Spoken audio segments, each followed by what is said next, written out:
Now, just as I was putting you to sleep with my other videos, I'm going to hit you with one more, and this one's going to finish you off. No, I'm just kidding. The aspirating technique is something that is very, very interesting. And you're thinking right now about hitting that skip button. I know you are. You're thinking, I know how to aspirate. I do this every day. What are you going to teach me? I'm going to show you something really interesting about this that I didn't know. So let's say, for example, we're going to do our lower block. So we're going to do our IAN block.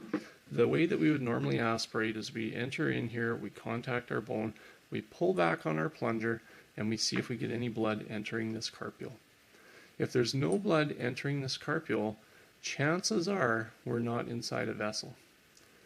Now, I said chances are, and the reason I said that is because we may actually be in a vessel, just we got a negative aspiration, and it's actually a false negative. Now, the reason for this, and this is kind of rare, but what can happen is this bevel on our needle, as it goes into the vessel, can actually rest against the vessel wall. And as you pull back on your plunger, the vessel wall is sucking in and it is occluding the lumen of this needle, which is preventing any backflow of blood into your carpule.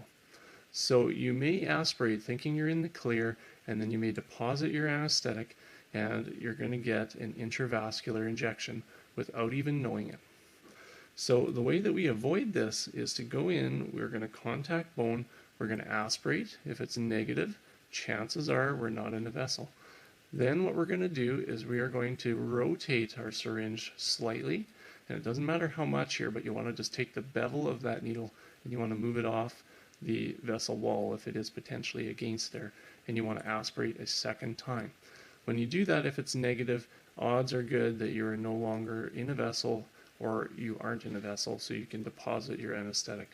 I would caution you in areas where you're maybe not resting firmly on bone and you have some kind of seesawing motion where maybe you're entering slightly more as you're injecting and you're not aware, say in a PSA block, for example, that you should try to aspirate again when you're partway through that carpule to make sure that you're still not in a vessel, because it doesn't take much. You move a few millimeters, you may have entered a vessel and not even known.